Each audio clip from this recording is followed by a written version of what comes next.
ಬೊಂಬೆ ಹೇಳುತ್ತೈತೆ ಮತ್ತೆ ಹೇಳುತ್ತೈತೆ ನೀನೇ ರಾಜಕುಮಾರ.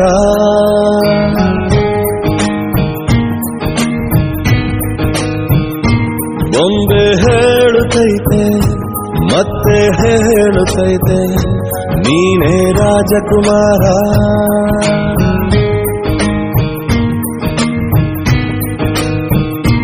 ಹೊಸ ಬೆಳಕೊಂದು ಹೊಸಿಲಿಗೆ ಬಂದು ಬೆಳಗಿದೆ ಮನೆಯ ಮನಗಳ ಇಂದು.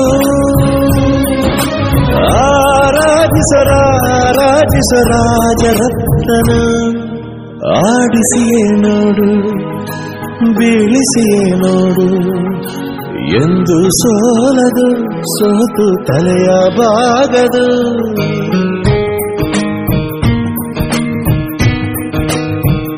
ಬೊಂಬೆ ಹೇಳ್ಬೇಕು ಇದೆ ಗೋಳು ನೀನೇ ರಾಜಕುಮಾರ. ಆ ಇಂಗ್ಲಿಷ್ ನನ್ ವೈರಿ ಆಗ್ಬಿಡ್ತು ಕಣಪ್ಪ. ಅಲ್ಲ ಇಂಗ್ಲಿಷ್ ಬರಲ್ಲ ಅಂತ ಯಾಕೆ ಟೆನ್ಷನ್ ಆಗ್ತೀರಾ? ಇಲ್ಲಿರೋ ಎಷ್ಟೋ ಜನ ಕನ್ನಡನೇ ಮಾತಾಡಕ್ ಬರಲ್ಲ. ನಿಮ್ಗೆ ಇಂಗ್ಲಿಷ್ ನಾನ್ ಹೇಳ್ಕೊಡ್ತೀನಿ. ಚೆನ್ನಾಗಿ ಹೇಳ್ದೆ. ನಾನು ಇಂಗ್ಲಿಷ ಸುಮ್ಕಿರಪ್ಪ. 52 ಅಕ್ಷರ ಇರೋ ಕನ್ನಡನೇ ಕಲ್ತಿರೋ ನಿಮ್ಗೆ 26 ಅಕ್ಷರ ಇರೋ ಇಂಗ್ಲಿಷ್ ಯಾವ ಲೆಕ್ಕ?